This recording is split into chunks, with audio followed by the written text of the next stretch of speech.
I'm Dr. Divya Sehra, consultant gynecology and gynae-oncology at Manipal Hospital, Dwarka.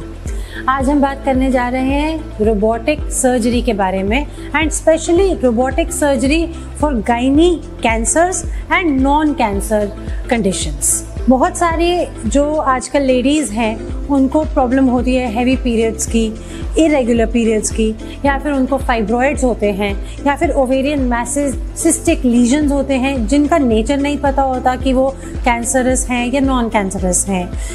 कई लोगों को indication होता है कि यूट्रस रिमूव करें, यानी कि रोबोटिक हिस्टेरेक्टमी। कई लोगों को इंडिकेशन होता है कि फाइब्रॉइड्स बड़े हैं और परेशान कर रहे हैं, तो उनका इंडिकेशन होता है मायोमेक्टमी, यानी कि रोबोटिक मायोमेक्टमी का। ओवेरियन मैसेज रिमूवल ऑल्सो, अगर बच्चेदानी ढीली है, नीचे की ओर आ रही है, तो sacrocolpopexy for specially for old age women. आजकल एक बहुत कॉमन प्रॉब्लम है जिसको हम बोलते हैं एंडोमेट्रियोसिस। ऐसे में बहुत वेरिड सिम्टम्स हो सकते हैं। कभी कभी वो सारा जो पीरियड का ब्लड है वो ओवरी के अंदर इकट्ठा हो जाता है, कभी कभी पेल्विस के या पेट के अंदर के हिस्सों में कलेक्ट हो जाता है और वो पेन करता है। पीरियड्स के टाइम पे दर्द और ज़्यादा ब्लीडिंग भी कर सकता है और उसके आगे जाके भी कॉम्प्लिकेशंस हो सकते हैं। So all these conditions which are non cancerous can be treated with robotic surgery. अगर हम कैंसर्स की बात करें तो special role of robotic surgery है एंडोमेट्रियम यानी कि यूट्रस के कैंसर में, जिसमें बहुत अच्छे से विजुलाइज होके अच्छे इंस्ट्रूमेंट्स की वजह से ये सर्जरी जो एक्सटेंसिव होती है, जिसमें लिम्फ नोड डिसेक्शन वगैरह होता है, वो हम बहुत अच्छे से कर सकते हैं, क्योंकि इसमें एक फायर फ्लाई टेक्नोलॉजी यानी कि एक बहुत एडवांस्ड फॉर्म जिसमें पूरे लिम्फ नोड्स निकालने की ज़रूरत नहीं पड़ती और सेंटिनल यानी कि सबसे इम्पॉर्टेंट लिम्फ नोड को टारगेट कर सकते हो। तो robotic surgery is specially beneficial for patients with endometrial cancer. थोड़ा सा रोल इसका अर्ली स्टेज सर्वाइकल कैंसर यानी कि बच्चेदानी के मुंह के कैंसर्स के लिए भी है, और कई केसेस यानी कि अर्ली स्टेज ओवेरियन मैसेज में भी अगर तुम अच्छे से कर पाओ तो रोबोटिक सर्जरी का रोल है। रोबोटिक सर्जरी किसी भी रीज़न से करी जाए इसके यही फ़ायदे होते हैं, और एक नहीं अनेक, यानी कि एकदम छोटा सा हॉस्पिटल स्टे होगा, ब्लड लॉस सर्जरी के दौरान मिनिमल होगा, मिनिमल कॉम्प्लिकेशंस, और पेशेंट के लिए इतने से स्कार 8 मिलीमीटर के 4 स्कार आते हैं, 4 या 5 depending on the condition that there is, और वो स्कार में भी मिनिमल, वो इंसिजन्स में भी मिनिमल स्कारिंग होती है। So the patient goes back home early, there is less chances of ICU में रहने के, और क्विकर रिकवरी और क्विकर रिटर्न टू वर्क, और इन सब की वजह से इनकी quality of life after surgery is extremely good. तो आप भी रोबोटिक सर्जरी के बेनिफिट्स ले सकते हैं। हम बात करते हैं, कई लोगों को नहीं समझ में आता कि रोबोटिक सर्जरी में रोबोट चलाता है, कोई रोबोट अंदर होता है कि सर्जन चलाता है। तो आइए हम देखते हैं कि रोबोटिक सर्जरी के इनिशियल क्या क्या चीज़ें होती हैं जो इसको स्पेशल बनाती हैं।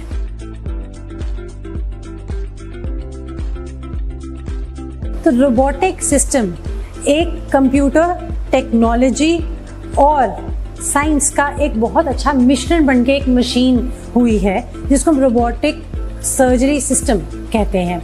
उसके 3 मेन कंपोनेंट्स है, surgeons console, patient card and vision card. अभी हम बात करते हैं सर्जन्स कार्ड के बारे में। सर्जन्स कंसोल ये है, और यहाँ पे सर्जन, जो मेन सर्जन है, वो यहाँ पे बैठते हैं। एक बात करें तो कैमरा रोबोटिक सिस्टम का 3D कैमरा है एज अपोज टू लैप्रोस्कोपी, जिसमें एक डेप्थ परसेप्शन मिलता है। बहुत ही हाई डेफिनेशन कैमरा जो कि 10x तक जूम हो सकता है, and the camera control is totally with in the surgeon. तो हमारे को शेकिंग फ्री और कैमरे का व्यू मिलता है, हम उसको जूम फोकस कर सकते हैं। तो this is come, let me show you where it is. This is the 3D image visor. यहाँ पे सर्जन का हेड आता है, और अगर ये हेड आउट है तो camera as a safety system lock हो जाता है। यहाँ पे सर्जन के आर्म्स रेस्ट करते हैं, और यहाँ पे एर्गोनॉमिक डिज़ाइन है। दिस इज वेयर सर्जन की फिंगर्स आती हैं, these are the hand controls. बहुत फाइन मूवमेंट से सर्जन सिर्फ अपनी फिंगर से मूव करता है। And this is the foot control, जहाँ पे सारा सर्जन का फुट से कंट्रोल होता है। एनर्जी सोर्सेज, हीट डिवाइसेस, जो भी हम आगे करते हैं। तो ये कुल मिला के सर्जन कंसोल है, जिसमें सर्जन बैठता है और डायरेक्ट करता है कि कैसे सर्जरी होगी। सर्जन की सारी finger movements computer user interface द्वारा मैकेनिकल आर्म्स यानी कि यूनिवर्सल आर्म्स, जो कि नंबर्ड है 1 2 3 4 में आती हैं। सारी मूवमेंट्स रिले होती हैं और इंस्ट्रूमेंट जो है इन आर्म्स के द्वारा पेशेंट की बॉडी, पेशेंट के पेट पे कनेक्टेड होते हैं।